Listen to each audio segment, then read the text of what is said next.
Guys, welcome to my YouTube channel. তো চলে আসছি আজকে একটা নতুন ব্লগ নিয়ে। তো আজকে আমি আবার চলে আসছি কলকাতার ব্লগ নিয়ে, অবশ্যই আপনারা বুঝতে পারছেন। তো আমি এখানে দুর্গাপূজার ব্লগ নিয়ে চলে আসছি, যেখানে কি অষ্টমীর দিন ছিল, ভোরবেলা পূজা হচ্ছিল, যেখানে কি আমি উপাস ছিলাম, আমি দুই বৌদি সবাই উপাস ছিলাম। এখানে দেখুন ফটো ক্লিক করলাম, মেয়ে যেটা ছেলে বৌদি আমি সবাই মিশে ক্লিক করলাম, উপাস ছিলাম। পূজা দিয়ে এসে ঘরে আসার পরে ফটো ক্লিক করলাম। আর এখানে অষ্টমীর দিন আমি কলকাতায় উপাস ছিলাম, বহুতই ভালো লেগেছে, ফার্স্ট টাইম এক্সপিরিয়েন্স হলো। আর আজকে আপনাদের সাথে একটা নয়, দুটো নয়, তিন জায়গার ব্লগ একসাথেই শেয়ার করব। তো চলুন, তিনটাই আমি আপনাদের সাথে শেয়ার করছি, কী করেছি পুরা কমপ্লিটলি আপনাদের সাথে শেয়ার করব।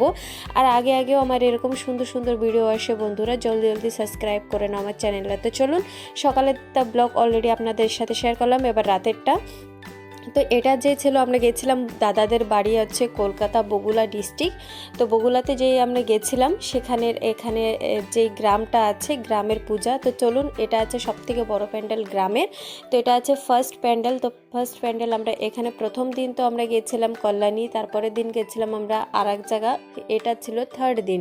আমরা টোটাল 4-5 দিন পুজো দেখেছি। চলুন দেখুন কত সুন্দর এই মন্দিরগুলো বা এই মূর্তিগুলো যখন দেখি না, তখনই মনে হয় যে কলকাতায় আছি। আর এই যে বন্ধুরা দেখাচ্ছে, এই যে প্যান্ডেলটা দেখছেন, এটা টোটালি পাটখাটি দিয়ে বানানো হয়েছে। মালকানগিরি তো এখন পাটখাটি পাট নেই, কিন্তু কলকাতায় এখনও পাটখাটি দিয়ে রান্নাবান্না করে, পাট আছে, পাটখাটি বহুত আছে। তো দেখুন পুরো ডেকোরেশনটাই পাটখাটি দিয়ে তৈরি হয়েছে, বহুতই ভালো, মানে কিছু ডিফারেন্ট অবশ্যই কলকাতা মানে কলকাতার প্যান্ডেল, কলকাতা মানে কিছু ডিফারেন্ট অবশ্যই আপনারা পাবেন।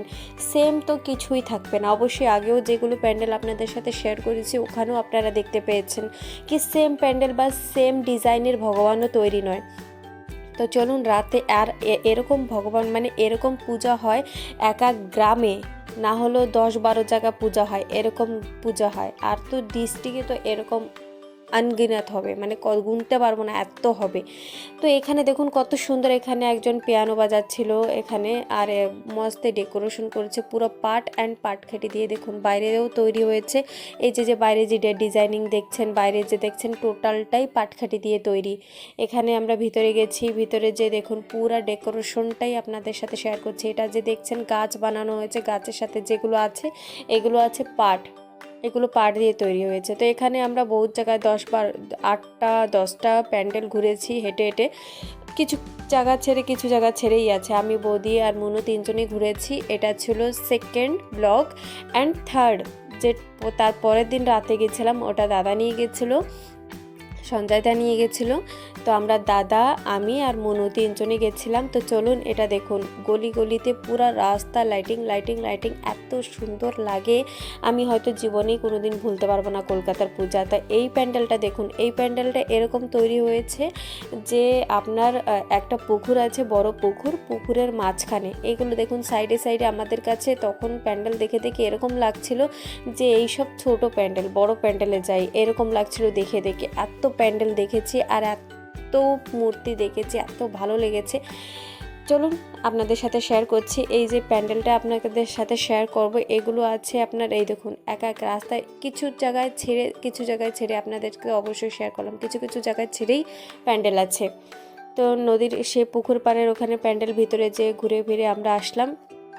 আর এদিনকেরা যে ছিল আর এক জায়গা মেন প্যান্ডেল দেখার ছিল, বড় প্যান্ডেল আছে, ওখানে আমরা আজকে যাব। তো অবশ্যই সেটাও আপনাদের সাথে শেয়ার করব। তো এটা যে দেখছেন সেই প্যান্ডেলটা, যে ভিতরে পুকুর আছে তার ভিতরে বানানো তৈরি, এটা আছে সেই প্যান্ডেলটা। দেখুন কত সুন্দর লাইটিং করেছে, গান লাগিয়েছে, এত ভালো লাগছিল, বহুতই ভালো লাগছিল। তো সেকেন্ড আমরা এটা দেখার পর এটা দেখুন, এটা আছে কলকাতার ইসকন মন্দির, যেটা আমরা এর আগেও আমি ইসকন মন্দিরের প্যান্ডেল শেয়ার করেছিলাম, কিন্তু এটা ইসকন মন্দির না, এটা আছে প্যান্ডেল, এরকম প্যান্ডেল তৈরি হয় ওখানে।